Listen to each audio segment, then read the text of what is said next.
اللہ رحمت اللہ الوالی لکھتے ہیں کہ بنی اسرائیل کا ایک بڑا مغرور شخص تھا، بڑا ایروگنٹ تھا، بڑا اس کا کر و فر تھا، ایک بند کمرے میں بیٹھا تھا۔ اچانک ایک شخص کمرے میں داخل ہوا اور اس مغرور شخص کی طرف لپکا تو وہ بڑا تکبر والا آدمی تھا، وہ بڑا غصے میں آ گیا اور کہتا کہ تم ہو کون؟ میرے کمرے میں آ کیسے گئے؟ تمہیں آنے کی اجازت کس نے دی؟ تم جانتے نہیں میں کون ہوں؟ جو اندر آنے والا شخص تھا وہ کہتا ہے مجھے اس گھر کے مالک نے اجازت دی ہے، اور میں وہ ہوں جسے کوئی دربان روک نہیں سکتا، میں وہ ہوں جس کو کسی سے اجازت لینے کی ضرورت پڑتی نہیں ہے، مجھے کسی کا دبدبا ڈرا نہیں سکتا، نہ ہی مجھ سے کوئی مغرور اور سرکش شخص بچ سکتا۔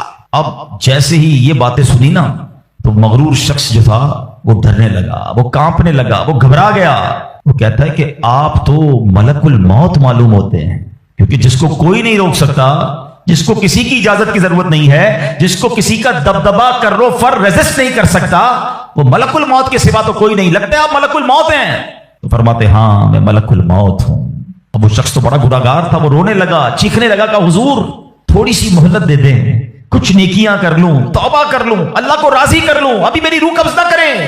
ہائے ہائے، ملک الموت فرماتے تمہاری سانسیں پوری ہو گئی ہیں، اب تمہیں کوئی ٹائم نہیں ملے گا۔ اگر تم نے، وہ پوچھتا ہے حضور مجھے کہاں لے جایا جائے گا مرنے کے بعد؟ فرمایا اس مقام پر جہاں تو نے اعمال بھیجے ہیں، اس گھر کی طرف جو تو نے تیار کیا ہے۔ وہ شخص کہے گا حضور میں نے تو کوئی گھر تیار نہیں کیا، کوئی نیکی آگے نہیں بھیجی۔ ملک الموت فرماتے ہیں پھر تمہیں بھڑکتی آگ کی طرف لے جایا جائے گا، جہاں تمہارے گوشت پوشت وہ آگ نوچ لے گی۔ یہ کہہ کر ملک الموت نے اس شخص کی روح کو قبض کیا، اس کے پورے گھر میں کوہرام مچ گیا، گھر والے رونے لگے۔ اے میرے پیارے اسلامی بھائیوں، یہ واقعہ ہم سب کو کیا سکھا رہا ہے کہ جب موت آنی ہے نا، جب وہ وقت آ جانا ہے تو پھر ایک منٹ بھی آگے پیچھے نہیں ہو سکے گا، کوئی اس کو ڈیلے نہیں کر سکے گا، بلکہ جس حالت میں ہوں گے نا اسی حالت میں روح قبض کر لی جائے گی۔ ہماری موت کا وقت لکھا ہے، مقام بھی لکھا ہے، یہ چینج نہیں ہو سکتا۔ اگر موت سمندر میں لکھی ہے تو $2.5 دے کر بھی بندہ وہاں پہنچتا ہے جہاں موت لکھی ہے۔ اگر موت کشتی سے ڈوب کر ہونا لکھی ہے تو 22 لاکھ دے کر بھی سینکڑوں لوگ ہمارے وطن سے جاتے ہیں اور ان کی موت یورپ کے سمندر میں جا کر ہو جاتی ہے۔ اللہ پاک جو بھی ان میں مسلمان ہیں سب کی مغفرت فرمائے۔ مگر میں نے اور آپ نے اس سے عبرت کیا لی کہ بندہ وہاں پہنچے گا جہاں اس کی موت لکھی ہوئی ہے۔ ایک بار حضرت سلیمان علیہ نبینا علیہ السلام کی بارگاہ میں ایک شخص بیٹھا تھا۔ آپ کی بارگاہ میں ملک الموت آیا اور اس شخص کو ذرا گھور کے دیکھنے لگے، واپس چلے گئے۔ وہ شخص کہتا حضور یہ کون تھے جو آئے تھے اور مجھے گھور کے دیکھ رہے تھے؟ فرمایا یہ ملک الموت تھے۔ کہتا حضور لگتا ہے میری روح قبض کرنے والے ہیں، آپ مہربانی کریں، آپ کی تو ہوا پر حکومت ہے، آپ ہوا کو حکم دیں کہ ہوا مجھے اڑائے اور مجھے ہندوستان لے جائے۔ حضرت سلیمان بیت المقدس کے علاقے میں رہتے تھے نا، آپ نے حکم فرمایا، ہوا نے اس بندے کو اٹھایا اور ہندوستان پہنچا دیا۔ کچھ دنوں کے بعد پھر ملک الموت آیا حضرت سلیمان علیہ السلام کی بارگاہ میں۔ آپ نے فرمایا تم میرے ساتھی کو کیوں گھور رہے تھے جب آئے تھے؟ تو کہ میں حیران تھا کہ میرے پاس یہ لکھا ہوا تھا اللہ کی طرف سے کہ تھوڑی دیر بعد مجھے اس کی روح ہند میں قبض کرنی ہے، اور وہ آپ کے پاس بیٹھا ہوا تھا۔ اللہ اکبر۔ حضرت سلیمان نے کہا میں نے تو حکم دیا اور ہوا نے اسے ہند پہنچایا، اور جب وہ ہند پہنچا تو پرٹیکولر ٹائم پر اسی مقام پر اس کی روح کو قبض کر لیا گیا۔ ہائے ہائے ہائے، یہ ہے میری اور آپ کی حقیقت۔ دوڑتے رہتے ہیں، بھاگتے رہتے ہیں، پلاننگ ہے کہ ختم نہیں ہو رہی، فکریں ہیں کہ ختم نہیں ہو رہی، ہر وقت بیٹھے ہیں اگلا پلان کیا ہے، 5 سال کا، 10 سال کا، ایک دکان ہے تو 2 دکانیں، ایک گھر ہے تو 2 گھر، بڑا گھر، ہوادار گھر ہے، نوکری ہے تو کاروبار کرنا ہے، ملک سے باہر جا کر جناب پیسے کمانے، یہی سوچ ہے بس۔ اس پورے شیڈول میں موت کہاں ہے؟ اس پوری تیاری میں موت کہاں ہے؟ ایک دن ہوگا کہ اچانک اچک لیے جائیں گے۔ سیٹھ جی کو فکر تھی ایک ایک کے 10 کیجئے، موت آپ پہنچی کہ حضرت جان واپس کیجئے۔ اور آپ کو پتا ہے جس عالم میں اور آپ ہوں گے، بڑی میں اہم بات کرنے جا رہا ہوں، یہ آپ نے دیکھا نا کہ حضرت سلیمان نے حکم فرمایا تو ہند پہنچا، کوئی کشتی میں تھا اس کی موت وہاں تھی، کوئی سمندر پانی کے اندر ہزاروں فیٹ نیچے جانا تو اس کی موت وہاں لکھی تھی۔ اس کا مطلب تو یہ ہوا کہ میں کہیں بھی کسی بھی مقام پر مر سکتا ہوں، میری موت پتہ نہیں کہاں لکھی ہے۔ اب ذرا غور کیجئے، ہم سب پتہ ہے کیا چاہتے ہیں کہ موت کے وقت ہم سجدے میں ہوں، چاہتے ہیں نا اللہ کرے اللہ کے گھر میں موت آئے، کلمہ پاک پڑھتے ہوئے موت آئے، تلاوت قرآن کرتے ہوئے موت آئے، نبی پاک پر درود پڑھتے ہوئے موت آئے، اللہ ایسا کرم کر دے کہ مدینہ منورہ میں موت آئے، گنبد خضرا کے سامنے موت آئے۔ یہی تصورات ہے نا، ایک مسلمان چاہتا یہی ہے کہ یار موت آئے تو کسی اچھے عالم میں ہو, کسی بڑی خوبصورت باوضو نیکی کرتے کرتے دنیا سے جاؤں. تمنا تو سب کی یہ ہے. اچھا مجھے ایک بات کا جواب دیں, یہ کیسے ممکن ہے کہ کوئی بندہ صبح سے شام تک نماز نہ پڑھے اور کہے موت سجدے میں آئے, صبح سے شام تک مسجد میں نہ آئے اور تمنا یہ کر رہا ہے کہ مسجد میں موت آئے, باوضو رہتا ہی نہیں ہے تو کیسے امید رکھ رہا ہے کہ باوضو موت آئے, قرآن کھول کر پڑھتا ہی نہیں ہے تو کیسے امید کر رہا ہے کہ تلاوت کرتے کرتے موت آئے. جو صبح شام گالیاں دیکھتا ہے کیا اس کو ڈر نہیں لگتا کہ گالی دیتے دیتے موت آ سکتی ہے؟ جو شراب پیتا ہے اس کو ڈر نہیں لگتا کہ شراب کے نشے میں موت آ سکتی ہے؟ جو بدکاری کرتا ہے اس کو ڈر نہیں لگتا کہ بے حیائی اور بدکاری کرتے ہوئے موت آ سکتی ہے؟ جو تاش کھیلتا ہے, جوا کھیلتا ہے, اس کو ڈر نہیں لگتا کہ مرتے اسی وقت میں تاش کھیل رہا ہوں گا اور مجھے موت آ گئی, تو میں نشہ کر رہا ہوں مجھے موت آ گئی, میں بے حیا اور بدکاری یہ بری بری باتیں ٹیلی فون پر ساری ساری رات کر رہا ہوں, اس وقت موت آ گئی. ملک الموت کو منع نہیں کر سکو گے کہ میں غلط کام کر رہا ہوں, ٹائم دے میں توبہ کر لوں. نہیں, جو سجدے میں ہوگا وہ سجدے میں اٹھایا جائے گا, جو درود پڑھتے پڑھتے جائے گا وہ درود پڑھتے پڑھتے اٹھایا جائے گا. سوچے وہ جو شراب میں جائے گا, نشے میں جائے گا, ادھر کیسے اٹھایا جائے گا؟ اب اس کا آسان حل پتہ ہے کیا ہے؟ کہ بندہ زندگی ایسے گزارے کہ جس حال میں مرنا نہیں چاہتا نا وہ کام چھوڑ دے. عقل بندی یہ ہے کہ اپنے دن کا شیڈیول ایسا بنائے کہ میں وہ کام ہی نہ کروں جس میں مرنا نہیں چاہتا, ورنہ میں روک نہیں سکوں گا موت کو. آپ چاہتے ہیں اچھی موت ہو؟ میں بتاتا ہوں کس کی اچھی موت آ سکتی ہے. جو ماشاءاللہ 5 ٹائم پابندی سے نماز پڑھتا ہے, جو روزانہ تلاوت قرآن کرتا ہے, جو بار بار تسبیح نکال کر تسبیح بھی پڑھتا ہے, درود بھی پڑھتا ہے, جو دکان پر بھی جاتا ہے تو نماز کا ٹائم ہو تو نماز کے لیے کھڑا ہو جاتا ہے, جو حلال روزی کماتا ہے, جو گناہوں سے اپنے آپ کو بچاتا ہے. ارے اس کی تو 24 گھنٹے میں کبھی بھی موت آنی ہے. سبحان اللہ, وہ رات کو سوتا ہے تو باوضو سوتا ہے, اس نیت سے سوتا ہے کہ فجر میں اٹھنا ہے. رات کو بھی جائے گا تو انشاءاللہ شہید کا مرتبہ پائے گا. دن میں کسی وقت موت آئے گی تو کوئی اچھا ہی کام کر رہا ہوگا نا. اب آپ سوچ لیں کس عالم میں مرنا ہے. اچھا ایک اور دل پر چوٹ کرنے والا جملہ سن لو. کون کون چاہتا ہے مرتے وقت زبان پر کلمہ طیبہ جاری ہو؟ ہائے ہائے, فضیلت پتہ ہے کیسی ہے؟ حدیث پاک میں آتا ہے جس کی زبان پر, حدیث کا مضمون ہے, آخری کلمہ لا الہ الا اللہ ہوگا, دخل الجنہ, وہ جنت میں داخل ہو جائے گا. ہر مسلمان چاہتا ہے. ٹھیک ہے, آپ سب نے ہاتھ اٹھایا کہ آپ سب چاہتے ہیں مرتے وقت کلمہ پاک زبان پر ہو. اب ہاتھ نہیں اٹھانا, آپ سے پوچھ رہا ہوں, اپنے آپ سے پوچھ رہا ہوں, آج پورے دن میں کتنی بار کلمہ پڑھا ہے؟ اس پورے ہفتے میں کتنی بار کلمہ پڑھا ہے؟ عجب کہانی ہے ہماری, یقین کریں عجب کہانی ہے. مرتے وقت سب کو کلمہ چاہیے, زندگی میں کلمہ پڑھنے کا ٹائم نہیں ہے. اللہ اکبر. سکرات کو جانتے ہو کیسا ہوگا؟ زبانیں سخت ہو جائیں گی, بندہ اتنی تکلیف میں ہوگا کہ کوئی لفظ ہی نہیں نکلتا منہ سے. ہمارا تو بخار میں لفظ نہیں نکلتا, سکرات کی کیا بات کروں میں. جس وقت زبانیں بھاری ہوں گی کلمہ کیسے ادا ہوگا جب تم نے زبان کو عادی نہیں بنایا. ہاں, ایک بزرگ کا بڑا پیارا کال میں نے سنا تھا, وہ فرماتے ہیں اپنی زبان کو کلمے کا عادی بناؤ, جس وقت سکرات کا عالم ہوگا زبان بھاری ہوگی اس وقت بھی کلمہ جاری ہو جائے گا. مبارک ہونے جو روز کلمہ پاک کم از کم ایک تسبیح تو پڑھ لیا کرے یار. 100 بار کلمہ پڑھنے میں دیری کتنی لگتی ہے؟ کلمہ پاک اچھا افضل الذکر, حدیث پاک میں کہا گیا سب سے بہترین ذکر جو ہے وہ لا الہ الا اللہ ہے. کتنا کرتے ہیں ہم؟ سوچے نا, ہم اب اپنے آپ کو کتنا دور رکھے ہوئے ہیں اپنی موت کی تیاری سے, اپنی آخرت کی تیاری سے, اپنی قبر کو روشن کرنے کی تیاری سے. نہ کریں میرے پیارے اسلامی بھائیوں ایسا. صرف دنیا نہیں ہے, ہم اس دنیا میں آئے ہیں نا. قرآن کہتا ہے, سورہ ملک پڑھتے رہتے ہو نا, قرآن میں رب کیا فرماتا ہے؟ الذی خلق الموت والحیات لیبلوکم ایکم احسن عملا.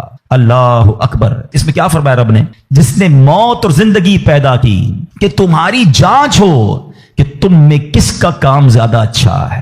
میں اور آپ جو آئے نا دنیا میں, واٹ از دا ریزن؟ موت اور زندگی کو پیدا کرنے کا مقصد یہ ہے کہ چیک کیا جائے کون اچھے کام کر کے آتا ہے. یعنی آسان لفظوں میں ہم سب کو امتحان کے لیے بھیجا گیا ہے. ہم اس دنیا میں آئے ہیں, ہمارا ٹیسٹ ہو رہا ہے. آپ کا یار اتنا بڑا ٹیسٹ؟ ہاں, یہ 50 60 70 سال کا ٹیسٹ ہے. اور اس کے بعد جو اچھے اعمال لے کر جائے گا, 3-4 گھنٹے کے امتحان کے بعد ایک کلاس آگے بڑھتے ہو نا, ایک آپ کا درجہ آگے بڑھتا ہے. تھوڑا ٹیسٹ بڑا ہے مگر انعام ایسا ہے کہ جنت میں داخل ہو گئے تو پھر کبھی نکالے نہیں جائیں گے. ہاں, قرآن کہتا ہے ہم فیہا خالدون, ہمیشہ ہمیشہ جنت میں رہیں گے. اگر جنت میں جانا ہے تو یہ ٹیسٹ پاس کرنا ہے.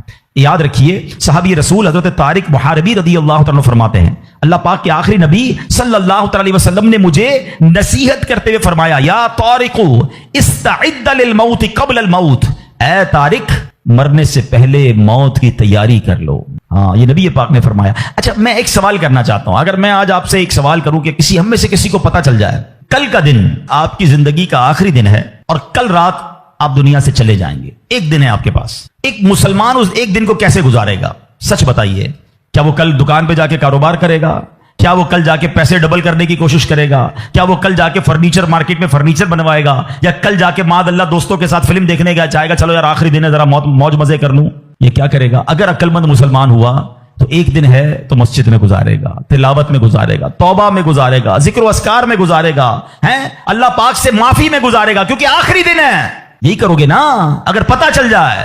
مجھے بتاؤ کیا ہمیں پتا ہے ہمارا آخری دن ہے کہ نہیں ہے؟ ہمیں تو کل کی بات چھوڑے آج رات کا نہیں پتا ہے، تو پھر کیوں تیاری نہیں کر رہے؟ پتا چل جائے تو تیاری کریں گے۔ میں تو پہلے ہی بتا رہا ہوں آپ کو، آپ میں سے کتنے لوگ بیٹھے جن کو پتا ہے کل صبح تک زندہ رہیں گے؟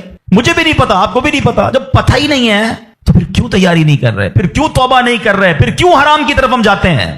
خدا را یاد رکھیے میرے پیارے اسلامی بھائیوں، قبر میں جا کر اتنا پچھتاوا ہوگا گناہگار کو، بلکہ روایتوں میں آتا ہے پیارے آقا علیہ الصلوۃ والسلام نے فرمایا جس کا مضمون ہے مرنے کے بعد نیک بھی پچھتائے گا گناہگار بھی پچھتائے گا۔ عرض کی حضور گناہگار پچھتائے گا یہ تو سمجھ آتا ہے، نیک کیوں پچھتائے گا؟ فرمایا گناہگار تو گناہ کی وجہ سے پچھتائے گا، حدیث کا خلاصہ ہے۔ فرمایا نیک اس لیے پچھتائے گا جب وہ آخرت میں نیکیوں کا اجر دیکھے گا نا تو وہ کہے گا کاش میں اور نیکیاں کر لیتا، وہ جو فضول ٹائم ضائع کیا تھا اس میں اور اللہ کا ذکر کرتا، اور نوافل پڑھتا، اور عبادت کرتا۔ تو یقین جانیے میرے پیارے اسلامی بھائیوں، یہ زندگی، یہ جو ہماری سانسیں چل رہی ہیں نا، ابھی چاند سے ہمارے پاس جتنی نیکیاں کرنی ہے کر لیں۔ جس دن سانس بند ہوئی نا اس دن عمل نہیں ہوگا، اس دن جزا ملے گی۔ آج دار العمل ہے، today is the time of action and tomorrow is the time of accountability. اس دن صرف جزا ہوگی، یا تو آپ کو اللہ نہ کرے گناہوں کی وجہ سے کسی کو سزا ملے گی یا نیکیوں کا اجر ملے گا۔ آج وقت ہے نیکیاں کرنے کا، قبر میں اتارے جانے کے بعد کوئی چانس نہیں ہوگا۔ سورہ کوثر، سورہ کوثر کا تعارف، مقام نزول، علامہ علی بن محمد خازن رحمۃ اللہ تعالی علیہ فرماتے ہیں سورہ کوثر جمہور مفسرین کے نزدیک مکیہ ہے اور بعض مفسرین کے نزدیک مدنیہ ہے۔ آیات، کلمات اور حروف کی تعداد، اس سورت میں 1 رکوع، 3 آیتیں، 10 کلمے اور 42 حروف ہیں۔ کوثر نام رکھنے کی وجہ، کوثر سے دنیا اور آخرت کی بے شمار خوبیاں مراد ہیں اور جنت کی ایک نہر کا نام بھی کوثر ہے۔ اس سورت کی پہلی آیت میں یہ لفظ موجود ہے، اس مناسبت سے اسے سورہ کوثر کہتے ہیں۔ سورہ کوثر کے مضامین، اس سورت کا مرکزی مضمون یہ ہے کہ اس میں اللہ تعالیٰ نے اپنے حبیب صلی اللہ تعالی علیہ وآلہ وسلم کی مدحت بیان فرمائی ہے، اور اس میں یہ مضامین بیان ہوئے ہیں۔ نمبر 1، اس کی پہلی آیت میں اللہ تعالیٰ کے اس فضل و احسان کا بیان ہے جو اس نے اپنے حبیب صلی اللہ تعالی علیہ وسلم پر فرمایا۔ نمبر 2، دوسری آیت میں نبی کریم صلی اللہ تعالی علیہ وسلم سے فرمایا گیا کہ اللہ تعالیٰ کے فضل و احسان کے شکریے میں نماز پڑھتے رہیں اور قربانی کریں۔ نمبر 3، تیسری آیت میں فرمایا گیا کہ جو اللہ تعالیٰ کے حبیب صلی اللہ تعالی علیہ وآلہ وسلم کا دشمن ہے وہی ہر خیر سے محروم ہے۔ سورہ ماعون کے ساتھ مناسبت، سورہ کوثر کی اپنے سے ما قبل سورت ماعون کے ساتھ مناسبت یہ ہے کہ سورہ ماعون میں کافروں اور منافقوں کی جو صفات بیان کی گئیں ان کے مقابلے میں سید المرسلین صلی اللہ تعالی علیہ وآلہ وسلم کے اوصاف سورہ کوثر میں بیان کیے گئے۔ بسم اللہ الرحمن الرحیم۔ ترجمہ، اللہ کے نام سے شروع جو نہایت مہربان رحمت والا ہے۔ اِنَّا أَعْطَيْنَاكَ الْكَوْثَرَ فَصَلِّ لِرَبِّكَ وَانْحَرْ إِنَّ شَانِئَكَ هُوَ الْأَبْتَرُ۔ ترجمہ، اے محبوب، بے شک ہم نے تمہیں بے شمار خوبیاں عطا فرمائیں تو تم اپنے رب کے لیے نماز پڑھو اور قربانی کرو، بے شک تمہارا دشمن ہی ہر بھلائی سے محروم ہے۔ اِنَّا أَعْطَيْنَاكَ الْكَوْثَرَ۔ اے محبوب، بے شک ہم نے تمہیں بے شمار خوبیاں عطا فرمائیں۔ تفسیر صراط الجنان میں ہے، کوثر کی تفسیر میں مفسرین کے مختلف اقوال ہیں، ان سب اقوال کا خلاصہ یہ ہے کہ اے محبوب، بے شک ہم نے تمہیں بے شمار خوبیاں عطا فرمائیں اور کثیر فضائل عنایت کر کے تمہیں تمام مخلوق پر افضل کیا، آپ کو حسن ظاہر بھی دیا، حسن باطن بھی عطا کیا، نسب عالی بھی، نبوت بھی، کتاب بھی، حکمت بھی، علم بھی، شفاعت بھی، حوض کوثر بھی، مقام محمود بھی، امت کی کثرت بھی، دین کے دشمنوں پر غلبہ بھی، فتوحات کی کثرت بھی، اور بے شمار نعمتیں اور فضیلتیں عطا کی جن کی انتہا نہیں۔ آیت اِنَّا أَعْطَيْنَاكَ الْكَوْثَرَ سے حاصل ہونے والی معلومات، اس سے 5 باتیں معلوم ہوئی۔ نمبر 1، اللہ تعالیٰ نے اپنے حبیب صلی اللہ تعالی علیہ وآلہ وسلم کو کوثر عطا کر دی ہے، کیونکہ یہاں یہ نہیں فرمایا گیا کہ ہم آپ کو کوثر عطا کریں گے، بلکہ یہ فرمایا کہ بے شک ہم نے آپ کو کوثر عطا کر دی۔ نمبر 2، اللہ تعالیٰ کی اپنے حبیب صلی اللہ تعالی علیہ وآلہ وسلم پر یہ عطا ان کے نبی اور رسول ہونے کی وجہ سے نہیں، بلکہ آپ علیہ الصلوۃ والسلام کی ذات کی وجہ سے ہے، جو شان محبوبیت کی صورت ہے، کیونکہ یہاں یہ فرمایا أعطيناك ہم نے آپ کو عطا فرمائی، یہ نہیں فرمایا کہ اعطینا الرسول یا اعطینا النبی۔ نمبر 3، تاجدار رسالت صلی اللہ تعالی علیہ وآلہ وسلم پر یہ عطا کسی عبادت اور ریاضت کی وجہ سے نہیں ہے، بلکہ ان پر یہ عطا اللہ تعالیٰ کے عظیم فضل اور احسان کی وجہ سے ہے، کیونکہ یہاں عطا کا ذکر پہلے ہوا اور عبادت کا ذکر بعد میں ہوا۔ نمبر 4، اللہ تعالیٰ نے آپ کو کوثر کا مالک بنا دیا ہے، تو آپ جسے چاہیں جو چاہیں عطا کر سکتے ہیں۔ نمبر 5، سید المرسلین صلی اللہ تعالی علیہ وآلہ وسلم کی مدحت خود رب تعالیٰ فرماتا ہے۔ اعلیٰ حضرت امام احمد رضا خان علیہ الرحمت الرحمان فرماتے ہیں، انا اعطیناک الکوثر، ساری کثرت پاتے یہ ہیں، ٹھنڈا ٹھنڈا میٹھا میٹھا پیتے ہم ہیں، پلاتے یہ ہیں۔ اور ایک اور جگہ فرماتے ہیں نا، اے رضا خود صاحب قرآن ہے، مداح ہے حضور، تجھ سے کب ممکن ہے پھر مدحت رسول اللہ کی۔ فصل لربك وانحر تو تم اپنے رب کے لیے نماز پڑھو اور قربانی کرو۔ تفسیر صراط الجنان میں ہے، یعنی اے حبیب صلی اللہ تعالی علیہ وآلہ وسلم، اللہ تعالیٰ نے آپ کو دونوں جہاں کی بے شمار بھلائیاں عطا کی ہیں، اور آپ کو وہ خاص رتبہ عطا کیا ہے جو آپ کے علاوہ کسی اور کو عطا نہیں کیا۔ تو آپ اپنے اس رب عز و جل کے لیے نماز پڑھتے رہیں جس نے آپ صلی اللہ تعالی علیہ وآلہ وسلم کو کوثر عطا کر کے عزت و شرافت دی، تاکہ بتوں کے پجاری ذلیل ہوں اور بتوں کے نام پر ذبح کرنے والوں کی مخالفت کرتے ہوئے اپنے رب عز و جل کے لیے اور اس کے نام پر قربانی کرے۔ اس آیت کی تفسیر میں ایک قول یہ بھی ہے کہ نماز سے نماز عید مراد ہے۔ إن شانئك هو الأبتر بے شک تمہارا دشمن ہی ہر بھلائی سے محروم ہے۔ تفسیر صراط الجنان میں ہے۔ شان نزول، جب سید المرسلین صلی اللہ تعالی علیہ وآلہ وسلم کے فرزند حضرت قاسم کا وصال ہوا تو کفار نے آپ کو ابتر یعنی نسل ختم ہو جانے والا کہا، اور یہ کہا کہ اب ان کی نسل نہیں رہی، ان کے بعد اب ان کا ذکر بھی نہ رہے گا اور یہ سب چرچا ختم ہو جائے گا۔ اس پر یہ سورہ کریمہ نازل ہوئی اور اللہ تعالیٰ نے ان کفار کا بالغ رد فرمایا، اور اس آیت میں ارشاد فرمایا کہ اے حبیب صلی اللہ تعالی علیہ وآلہ وسلم، بے شک تمہارا دشمن ہی ہر بھلائی سے محروم ہے، نہ کہ آپ، کیونکہ آپ کا سلسلہ قیامت تک جاری رہے گا، آپ کی اولاد میں بھی کثرت ہوگی اور آپ کی پیروی کرنے والوں سے دنیا بھر جائے گی۔ آپ کا ذکر منبروں پر بلند ہوگا، قیامت تک پیدا ہونے والے عالم اور واعظ اللہ تعالیٰ کے ذکر کے ساتھ آپ کا ذکر کرتے رہیں گے، اور آخرت میں آپ کے لیے وہ کچھ ہے جس کا کوئی وصف بیان ہی نہیں کر سکتا۔ تو جس کی یہ شان ہے وہ ابتر کہاں ہوا، بے نام و نشان اور ہر بھلائی سے محروم تو آپ کے دشمن ہیں۔ اعلیٰ حضرت امام احمد رضا خان رحمت اللہ تعالی علیہ اس صورت کی تفسیر بیان کرتے ہوئے فرماتے ہیں، عاص بن وائل شقی نے جو صاحبزادہ سید المرسلین صلی اللہ تعالی علیہ وآلہ وسلم کے انتقال پرملال پر حضور کو ابتر یعنی نسل بریدہ کہا، حق تعالی نے فرمایا إنا أعطيناك الكوثر بے شک ہم نے تمہیں خیر کثیر عطا فرمائی، کہ اولاد سے نام چلنے کو تمہاری رفت ذکر سے کیا نسبت، کروڑوں صاحب اولاد گزرے جن کا نام تک کوئی نہیں جانتا، اور تمہاری ثنا کا ڈنکا تو قیامت تک اکناف عالم اور اطراف جہاں میں بجے گا، اور تمہارے نام نامی کا خطبہ ہمیشہ ہمیشہ اطباق فلک آفاق زمین میں پڑھا جائے گا۔ پھر اولاد بھی تمہیں وہ نفیس و طیب عطا ہوگی جن کی بقا سے بقائے عالم مربوط رہے گی۔ اس کے سوا تمام مسلمان تمہارے بال بچے ہیں، اور تم سب مہربان ان کے لیے کوئی نہیں، بلکہ حقیقت کار کو نظر کیجئے تو تمام عالم تمہاری اولاد مانوی ہے، کہ تم نہ ہوتے تو کچھ بھی نہ ہوتا، اور تمہارے ہی نور سے سب کی آفرینش ہوئی۔ اسی لیے جب ابو البشر آدم تمہیں یاد کرتے تو یوں کہتے، یا ابنی صورتن و ابا یا معنن، اے ظاہر میں میرے بیٹے اور حقیقت میں میرے باپ۔ پھر آخرت میں جو تمہیں ملنا ہے اس کا حال تو خدا ہی جانے، جب اس کی یہ عنایت بے غایت تم پر مبذول ہو تو تم ان اشقیاء کی زبان درازی پر کیوں ملول ہو، بلکہ فصل لربك وانحر رب کے شکرانے میں اس کے لیے نماز پڑھو اور قربانی کرو۔